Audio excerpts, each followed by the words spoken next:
এখনে নেকি স্কুটিখন? নহয় নহয় অনুপ, এখন নহয়। বৰদিয়াকত আপোনালোকে জানে ইয়াতে এটা টাৰ্ণিং পইণ্ট আছে আৰু এই টাৰ্ণিং পইণ্টটোত এটা সময়ত বহুত এক্সিডেণ্ট হৈছিলে। এইখনতো পুৰণি স্কুটি হয়। এখন নহয়, এখন পুৰণি হয়। এখনো নহয়, এখন নহয়। ইলেক্ট্ৰিক স্কুটি এনেকুৱা পুৰণা নহয়, নতুন নহয়, নতুন নতুন একেবাৰে নতুন এখন। এইখনটোতো পুৰণি। মই সুন্দৰৰ পৰা আহিলোঁ।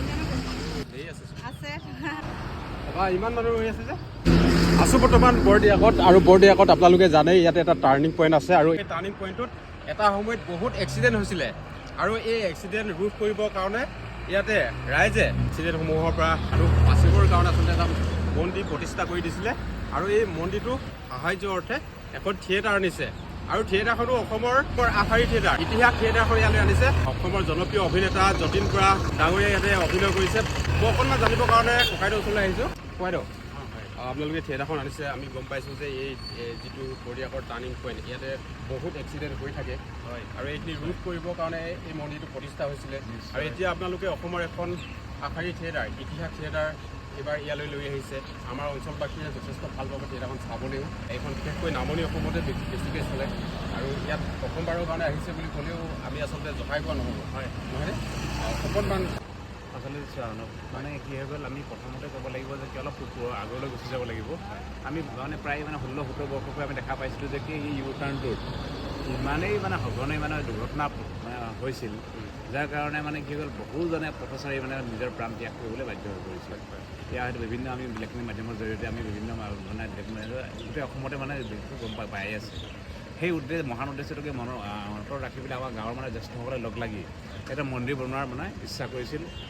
কাৰণ মন্দিৰ মছজিদ যিয়ে নহওক লাগিলে সকলো ধৰ্মীয় লোকে মন্দিৰ মছজিদ দেখিলে দূৰৰ পৰা অকণমান হ'লেও নিজকে নমস্য কৰি অকণমান লাহেকৈ যাবলৈ বা ব্ৰেক মাৰি যাবলৈ বা নমস্কাৰ এটা জনাবলৈ অকণমান সমীহ কৰি চলে। আৰু সেই উদ্দেশ্যে আমি মন্দিৰটো স্থাপন কৰা হৈছিল।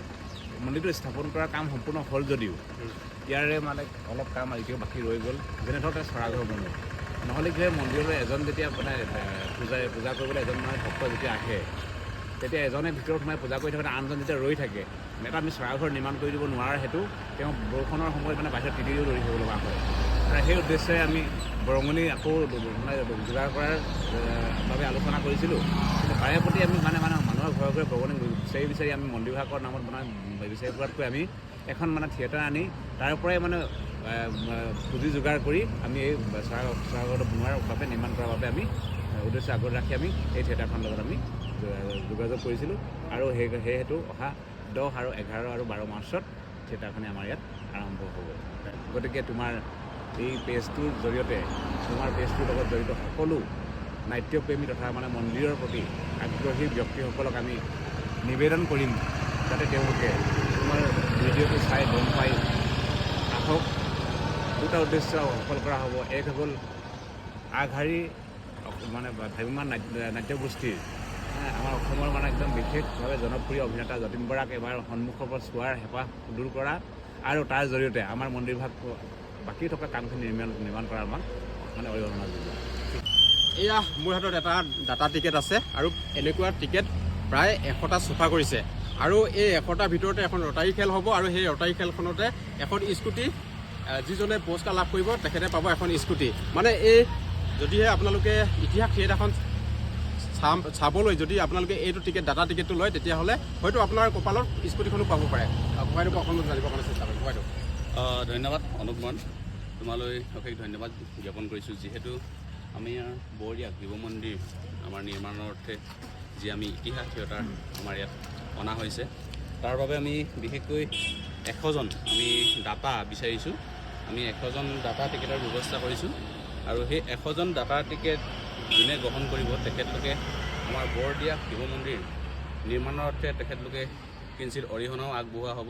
আৰু লগতে কথা হ'ল কি, আমি সেই 100জন ডাটাৰ ভিতৰত আমি এটা লটাৰী আমি কৰিব বিচাৰিছোঁ। এই লটাৰীৰ যোগেদি যোনে চিলেক্ট হ'ব তেখেতক আমি এখনি স্কুটি প্ৰদান কৰা হ'ব। তেতিয়াহ'লে ধন্যবাদ থাকিল। আৰু 10, 11, 12 মাৰ্চ সকলোৱে আহিব, সকলোকে লগ পাম বৰদিয়াত ৰাজহুৱা খেলপথাৰ। আৰু আপোনালোকে ডাটা টিকেটটো নলৈ আপোনালোকে ঋতুকালীন বা পৃষ্ঠপোষক এই টিকেটকেইটা ল'ব পাৰে। ঋতুকালীনটো মাত্ৰ 1500 টকা আৰু পৃষ্ঠপোষকটো আপোনালোকে মাত্ৰ 2500 টকাত দি ইয়াতে দুজন প্ৰতিদিনাই চাব পাৰিব। আৰু বাইদেউ আজিকালি যিহেতু অনলাইনৰ যুগ হয়। কোনোবাই যদি অফলাইনত টিকেটটো ল'বই কোনোবাই যদি অনলাইনত ল'ব বিচাৰে তেতিয়া নিশ্চয় পাৰিব অনুপ হয়। নিশ্চিতভাৱেই পাৰিব হয়। আমি আমাৰ নম্বৰ তুমি তোমাৰ স্ক্ৰীণত দি দিবা আমাৰ লগত যোগাযোগ কৰিব নহ'লে তোমাৰ লগত যোগাযোগ কৰিও আমাৰ লগত যোগাযোগ হ'লেই আমি ইছ্যু কৰি দিম।